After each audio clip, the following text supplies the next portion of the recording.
வணக்கம். நிறைய டாக்டர்ஸ் உடல் எடைக்கு காரணம் என்ன அப்படின்னு கேட்டா அவங்க சொல்ற பெரும்பாலான பதில் என்னவா இருக்குமெண்டா, ஒழுங்கான உணவு பழக்கம் இல்லாம முறையான உடற்பயிற்சி இல்லாத இதுதான் காரணம் என்று சொல்லுவாங்க. பட் இது மட்டும்தான் காரணமான்ற நிச்சயமா இல்லை. இதையும் தாண்டி நிறைய காரணங்கள் இருக்கு.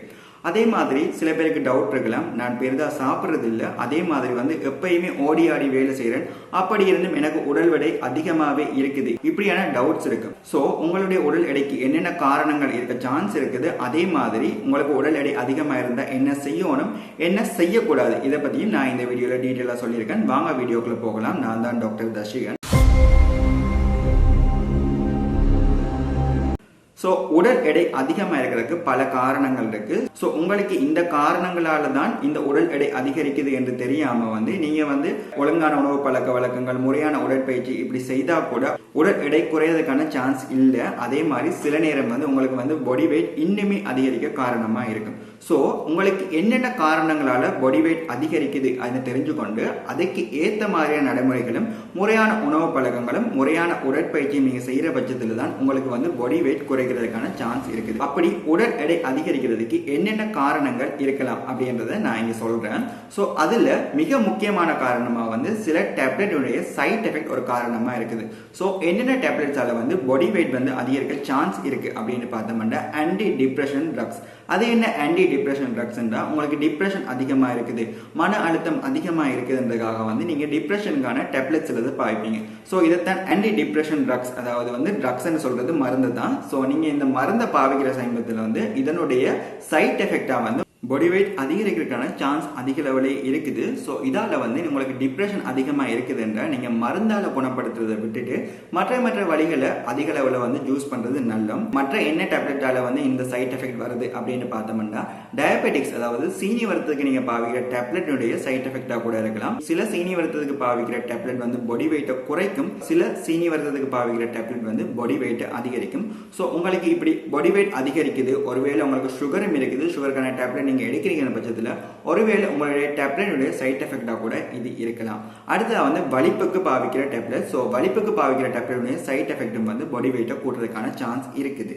இதுக்கு அடுத்ததாக பார்க்கறது ஸ்டீராய்ட் டேப்லெட்ஸ்ல எடுப்பாங்க. அதாவது ஸ்டீராய்ட்ஸ்ல பாடி வெயிட் அதிகரிக்கிறதுக்காக அல்லது அழகுக்காக, சில ஜிம்முக்கு போறவங்க மசில்ஸ் வர்றதுக்காக, இதற்காக ஸ்டீராய்ட் அதிக அளவு எடுக்கிறது இந்த காலத்துல காமனாகவே போய்விட்டது. பட் ஸ்டீராய்ட் அதிக அளவில் எடுக்கிற நேம்ல உங்களுக்கு பாடி வெயிட் அதிகரிக்கும். அது மட்டும் இல்லாமல் ஸ்டீராய்ட்ல எக்கச்சக்கமான சைட் எஃபெக்ட் இருக்குது. எலும்பு எல்லாமே வீக் ஆகுறது. ஸோ இப்படி எக்கச்சக்கமான சைட் எஃபெக்ட் இருக்கு. ஸோ நீங்க ஸ்டீராய்ட் பாவிக்கிறீங்க என்ற சந்தர்ப்பத்தில் முடியுமான ஸ்டீராய்டை கம்ப்ளீட்டாவே எடுக்காம விட்டுருங்க. ஸோ ஸ்டீராய்ட் உடலுக்கு எக்கச்சக்கமான கெட்ட விஷயங்களை செய்யக்கூடியது. ஸோ இந்த மாதிரி டேப்லெட் நீங்க பாவிக்கிறீங்க, அப்படி பாவிக்கும் போது உங்களுக்கு உடல் எடை அதிகரிக்குது. அதாவது உங்களுக்கு இந்த டேப்லெட்டை நீங்க பாவிக்கிறீங்க என்ற சந்தர்ப்பத்தில் இந்த டேப்லெட்டை நீங்க இந்த டேப்லெட்டுக்கு பதிலாக வேற டேப்லெட்டோ உங்க டாக்டரோட கலந்துரையாடி வேற டேப்லெட்டை நீங்க எடுக்கிறதுக்கு நீங்க ட்ரை பண்ணுங்க. அதே மாதிரி ஒருவேளை எனக்கு எல்லா டேப்லெட்டுமே பிரச்சனையா இருக்கு அப்படின்ற சந்தர்ப்பத்தில் டேப்லெட் இல்லாம மாற்று வழிகள் மூலமாக, உதாரணத்துக்கு உடற்பயிற்சி அல்லது வேறு செயல்முறைகள் மூலமா வியாதிகளை இல்லாம செய்யறதுக்காக ட்ரை பண்ணிக்கோங்க. அடுத்த காரணம் அப்படின்னு பார்த்தோம்னா, அது சில வியாதிகள் மூலம் இந்த ஒரு பிரச்சனை வரும். அது என்னென்ன வியாதிகள் பார்த்தோம்னா, தைராய்டு இருக்கவங்களுக்கு தைராய்டு குறைவாக சுரக்கும். அது ஹைப்போ தைராய்டு அப்படின்னு சொல்லுவாங்க. ஸோ தைராய்டு அளவு குறைவா இருக்கவங்களுக்கு அவங்களுக்கு இயற்கையாக பாடி வெயிட் அதிகரிக்கிறதுக்கான சான்ஸ் இருக்குது. அதே மாதிரி இன்னொரு கண்டிஷன் பிசிஓடி அப்படின்னு சொல்லுவாங்க. ஸோ பிசிஓடி அப்படின்னா இந்த பெண்களுக்கு வரக்கூடிய மாதவிடாய் தள்ளி போறது, அதாவது மாதவிடாயில ஒழுங்கீனம் ஏற்படுறது. ஸோ இதுதான் பிசிஓடி அப்படின்னு சொல்லுவாங்க. ஸோ இந்த மாதிரி வருத்தங்கள் உங்கள்கிட்ட இருக்குது என்ற சந்தர்ப்பத்தில் நீங்க இந்த வருத்தங்களை கண்ட்ரோல்ல வச்சிருக்கிற மாதிரி சில மருந்துகளை நீங்க எடுக்க வேண்டியதா இருக்கும். அல்லது சில வேறு செயல்முறைகளை நீங்க செய்து இந்த வியாதிகளை இல்லாம செய்ய வேண்டியதா இருக்கும். ஸோ அப்படி செய்யற நேரம் உங்களுடைய உடல் எடை குறையறதுக்கான சான்ஸ் அதிக அளவில் இருக்குது. அடுத்த காரணமா ஒழுங்கான தூக்கமின்மை. இதுதான் நான் நேரத்தோட சொன்னேன். நீங்க எப்பயுமே ஓடிக்கிட்டு இருக்கீங்க, ஒழுங்கா தூங்குறீங்க இல்லை அப்படின்ற சந்தர்ப்பத்தில் உங்களுடைய ஹார்மோன்ஸ் வித்தியாசமாக சுரக்கும். அதாவது வந்து சில ஹோமோன் அதிக அளவில் சுரக்கும், சில ஹோமோன் குறைஞ்ச அளவில் சுரக்கும். ஸோ நீங்கள் வந்து ஒழுங்காக தூக்கமின்மையாக இருக்கீங்க அப்படின்ற சந்தர்ப்பத்தில் வந்து உங்களுக்கு உடல் எடை அதிகரிக்கிறதுக்கும் சான்ஸ் இருக்குது, உடல் எடை ரொம்பவே கம்மியாக இருக்கும் சான்ஸ் இருக்குது. ஸோ தூக்கத்தை வந்து ஒழுங்காக நீங்கள் ரெகுலேட் பண்ண வேண்டியதாக இருக்கும். ஸோ தூக்கம் என்னும் போது வந்து குறைஞ்சது 6 மணித்தியாலத்திலிருந்து 8 மணித்தியாலம் வரைக்கும் நீங்கள் தூங்கணும். அதுலேயும் குறிப்பாக வந்து இரவு தூக்கத்தை வந்து அதிக லெவலில் ஃபோக்கஸ் பண்ணிக்கோங்க. அது மட்டும் இல்லாமல் தூக்கம் என்ற நேரம் வந்து சில பேர் புரிஞ்சுக்கொள்றேன்னா, இரவுல ஒரு 5 மணித்தளம் தூங்கிட்டு பகல்ல ஒரு 2 மணித்தளம் தூங்கினா மொத்தமாக 7 மணித்தளம் வந்துருமென்றலாம் நீங்கள் தப்பு கணக்கு போட்டுறாங்க. தூக்கம் என்பது நீங்கள் கண்ணை மூடி கண்ணை திறக்கிற, அதுலேயும் குறிப்பாக இரவுல குறைஞ்சது நீங்கள் கண்ணை மூடி கண்ணை திறக்கிற அளவு வந்து 6 மணித்தளமாக இருக்கணும். 6லேருந்து 8 மணித்தளமாக நீங்கள் இருக்கிறத மெயின்டைன் பண்ணிக்கோங்க. அதே மாதிரி நீங்கள் தூங்குறீங்க, தூங்கும் போது வந்து இடையில முழிப்பு வந்துட்டே இருக்கு, அதாவது டிஸ்டர்ப் ஸ்லீப்னு சொல்லுவாங்க. ஸோ இப்படியான சந்தர்ப்பத்திலையும் வந்து உங்களுக்கு வந்து உடல் எடை அதிகரிக்கிற சான்ஸ் இருக்கு. இதுவும் வந்து ஒழுங்கான தூக்கமின்மை என்கின்ற காரணத்துக்குள்ள தான் வரப்போகுது. அதே மாதிரி இன்னொரு காரணமா பார்க்கறது வந்து அதிகமாக தூங்குறது. சிலர்கள் 10 மணித்தளம் 12 மணித்தளம் தூங்குவீங்க. ஸோ இப்படி தூங்குறது வந்து உங்களுடைய ஹோமான் வந்து ஒழுங்காக சுரக்காது. ஸோ இதாலையும் பிரச்சனை வரும். ஸோ உங்களுடைய தூக்கத்தை 6லேருந்து 8 மணித்தளமாக மெயின்டைன் பண்ணிக்கோங்க. தூக்கத்தில் இன்னொரு காரணமாக வந்து சில பேர் வந்து பகலில் தூங்குவாங்க. அதுலேயும் குறிப்பாக வந்து சாப்பிட்டு முடிய உடனே தூங்குற பழக்கம் சில பேருக்கு இருக்கும். ஸோ இப்படி இருக்கவங்க வந்து இதை கம்ப்ளீட்டாக இல்லாமல் செய்யுங்க. அதாவது வந்து உங்களுக்கு வந்து சாப்பிட்ட உடனே தூங்குறத நீங்கள் இயல்பான வரைக்கும் குறைச்சி கொள்ளுங்க. முடியுமானா பகல்ல தூங்குறத முற்றாக கைவிடுறது நல்லம். அப்படி இல்லை நான் பகல்ல எனக்கு தூங்கத்தான் வேணும் டாக்டர் அப்படின்றவங்க வந்து பகல்ல சாப்பிட்டு மினிமம் அரை மணித்தியாலம் வேற ஏதாச்சும் வேலை செய்துட்டு அதுக்கு அப்புறம் தூங்குறது நல்லம். ஸோ நீங்கள் உடனே சாப்பிட்ட உடனே நீங்கள் தூங்குற சந்தர்ப்பத்தில் வந்து உங்களுக்கு வந்து பாடி வெயிட் அதிகரிக்கிறதுக்கான சான்ஸ் இருக்கு. அதே மட்டும் இல்லாமல் ஒழுங்காக உணவு செரிமானம் ஆகிறதுலையும் பிரச்சனை இருக்கும். இதே தான் நீங்கள் இரவுல சாப்பிட்ட உடனே வந்து தூங்காதீங்க. சாப்பிட்டு ஒரு அரை மணித்தியாலம் வெயிட் பண்ணி அப்புறம் தூங்குறத நீங்கள் மெயின்டைன் பண்ணி கொள்ளுங்க. அடுத்த வந்து ஸ்ட்ரெஸ்ஸால வந்து பல டிசீஸ் வரும். உதாரணத்துக்கு வந்து பாடி வெயிட் அதிகரிக்கும் அல்லது வந்து பாடி வெயிட் குறையும். ஸோ ஸ்ட்ரெஸ் இருக்கவங்க வந்து ஸ்ட்ரெஸ்ஸை வந்து குறைச்சு கொள்ளுங்க. இயலுமான வரைக்கும் டேப்லெட் இல்லாமல் ஸ்ட்ரெஸ்ஸுக்கு வேறு மேனேஜ்மெண்ட் செய்ய முடியும். ஸோ அதை மேனேஜ் பண்ணுற மூலமாக வந்து ஸ்ட்ரெஸ்ஸை குறைச்சிக்கோங்க. ஸோ இப்படியா செய்யும்போது வந்து உங்களோட பாடி வெயிட் குறையிறதுக்கான சான்ஸ் இருக்குது. அடுத்த காரணமாக வந்து நீங்கள் சிகரெட் பாவிக்கிறீங்க. ஸோ சிகரெட்டை பாவிச்சுட்டு வந்து உடனடியாக நீங்கள் நிப்பாட்டுறீங்க. அதாவது வந்து கனகாலமாக பாவிச்சிடுங்க, சடனாக நீங்கள் நிப்பாட்டுறீங்க. அப்படி நிப்பாட்டும் போதும் வந்து உங்களுடைய பாடி வெயிட் அதிகரிக்கும். பட் வந்து இதை பற்றி பயப்பட தேவையில்லை. அதாவது வந்து இது நீங்கள் சடதியாக நிப்பாட்டும் போது உங்களுடைய ஹோமோனில் ஒரு இம்பேலன்ஸ் வரும். பட் நீங்கள் வந்து கொஞ்சம் காலம் விட்ட பிறகு வந்து பழையபடி சரியாகிடும். அப்படி இல்லை எனக்கு வந்து இது ஒரு பயமாக இருக்குது அப்படின்ற சந்தர்ப்பத்தில் வந்து நீங்கள் ஒரு சிகரெட் பாவிக்கிறவங்களா இருக்கீங்க சந்தர்ப்பத்தில் நீங்கள் வந்து கொஞ்சம் கொஞ்சமாக குறைச்சி கொள்வது நல்லம். பட் நீங்கள் உடனடியாக குறைச்சாலும் எந்த ஒரு பிரச்சனையும் வரப்போகிறது இல்லை. பட் அந்த ஸ்பாட்டில் ஒரு மாதம் 2 மாதம் வந்து பாடி வெயிட் அதிகரித்த மாதிரி காட்டும்.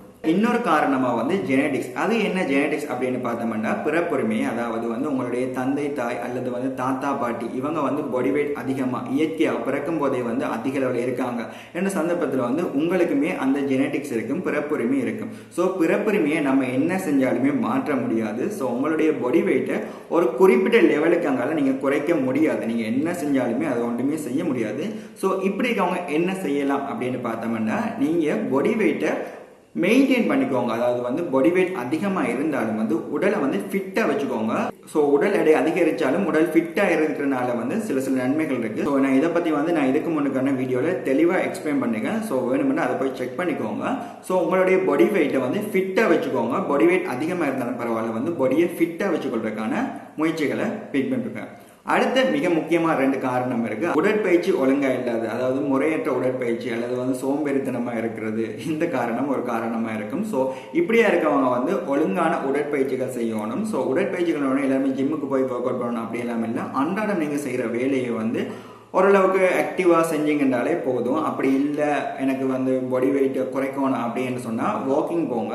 இதுவும் இல்லை நான் ஜிம்முக்கு போய் தான் குறைக்க போகிறேன் அப்படின்னு சொன்னால் நீங்கள் ஜிம்முக்கு போய் குறைக்கிறது நல்லம். ஜிம்முக்கு போய் நீங்கள் பாடி வெயிட்டை குறைக்கிறீங்க என்ற சந்தர்ப்பத்தில் வந்து நீங்கள் தொடர்ச்சியாக ஜிம்முக்கு போகிறது தான் அட்வைசபிள். அதாவது ஜிம்முக்கு போயிட்டு நீங்கள் சடுதியாக நிப்பாட்டுற டைம்லேயும் வந்து பாடி வெயிட் அதிகரிக்கிறதுக்கான சான்ஸ் இருக்குது.